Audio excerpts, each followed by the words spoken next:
So, Democratic Socialist and NYC mayoral candidate Zohran Mamdani headed to Washington yesterday to meet with Democrats over breakfast. Here's what they had to say. Watch. I think he's a very personable, smart young man. It's just beautiful to have someone who is so authentic. You know, that money cannot buy that. Zohran Mamdani is an incredible talent. It's hard not to be won over. You have AOC and Zohran. That's a winning combo.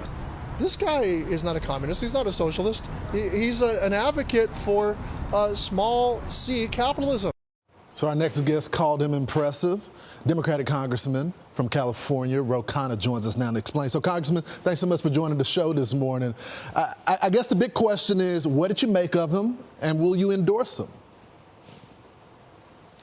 I will endorse him. Look, he's a very charismatic, relatable person, and he spent a lot of time talking about the cost of living in New York, in this country, and how we address it. How do we create good-paying jobs? How do we give people a raise? How do we make sure that the cost of rent, the cost of childcare, the cost of healthcare comes down? And that's important for the Democratic Party to start talking about these economic issues. Yeah, so a lot of these economic issues, many people agree with you about there being a problem there. I think the solution sometimes has some people concerned. A Democratic Congresswoman was asked about that. How will you pay for these ideas? This was her response. Watch. He talked about, freezing rent, faster buses in New York City, and universal childcare, which seems to be the message that really resonated with New York City voters. He didn't talk about that. It was just more how he was getting that message out. What do you think of his idea for government-run grocery stores? Do you think that's a good idea? I'm not sure how that would work. I haven't really looked at how that would work. A lot of us congressmen aren't sure how it's going to work. So how do you pay for something like this? Well, I'll tell you how you pay for it. Child care, $10 a day. That's my proposal. $300 a month, universal child care in this country. That costs about $60–70 billion.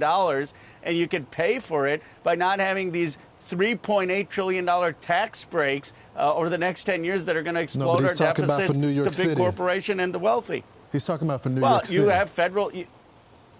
Well, I can tell you how you can pay for it federally, and the way to pay for it federally is go after the Medicare Advantage fraud. Medicare Advantage is ripping off the American people, saying they're sicker than they are. That's hundreds of billions of dollars away. So I absolutely think at a federal government level, you can pay for universal child care, universal health care. Now, I mean, he's got to explain his proposals in the context of New York.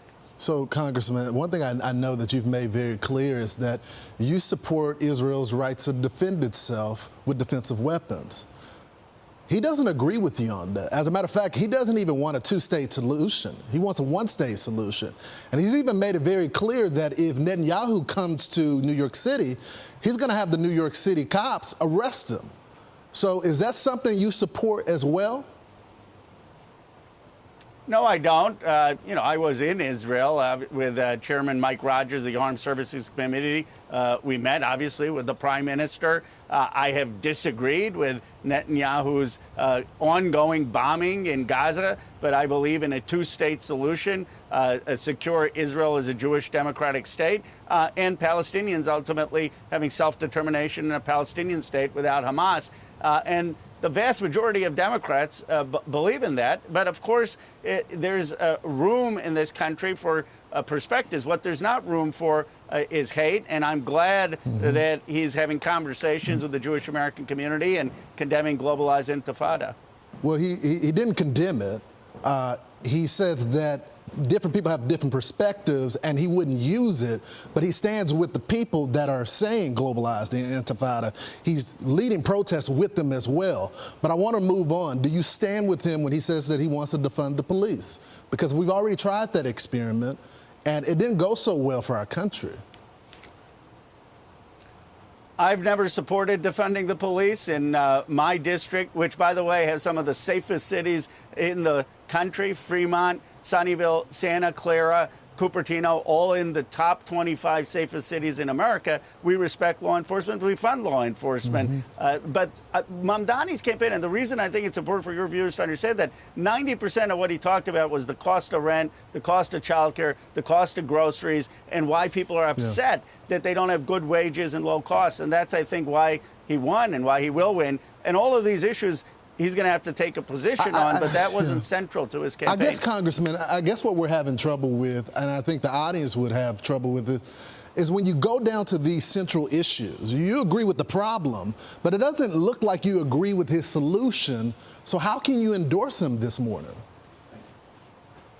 Well, I agree with the universal child care, and I have a bill of $10 a day universal child care. I agree that we need to build millions of new homes in this country so that we actually reduce rent. I agree that we should stop Wall Street from buying single-family homes. I agree that this Democratic Party needs to center more on working-class Americans, that we need to raise the wage, and that we need a more economically populist agenda. And so I don't agree when I endorse people with every single position, and obviously we have differences on Israel's right to exist. It just looks like that my family that worked so hard in this country so I could have this right to be on national TV, they're going to be paying more in taxes. And I think that's what a lot of average day Americans wonder about these proposals. This used to be a country that you work hard, you get to make a little bit more money, but it looks like he's trying to rob those people that finally made it. Lawrence, look, I agree with you. Look, I'm a son of immigrants. I represent the wealthiest district in the history of the world. Silicon Valley, my district, has 5 companies over $1 trillion. NVIDIA, Apple, Google, Tesla, and Broadcom. $14 trillion of value. It's producing more wealth for our nation than any place. And we've got more billionaires. And you know what I say? You can tax those billionaires so every American can have child care. You know who else says that? Steve Bannon says that. Tucker Carlson says that. This country can't survive half prosperous and half with people in decline. And we can have the free enterprise and also give people child care, health care, housing, and education. Congressman, you know what I appreciate? You never, ever go through the back door.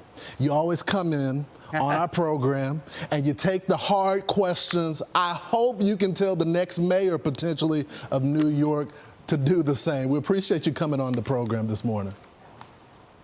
Thank you, Lawrence. And he absolutely should come on. Thank you. That's right. Thank you. We'll send out another request. I'm Steve Doocy. I'm Brian Kilmeade. And I'm Ainsley Earhart. And click here to subscribe to the Fox News YouTube page to catch our hottest interviews and most compelling analysis.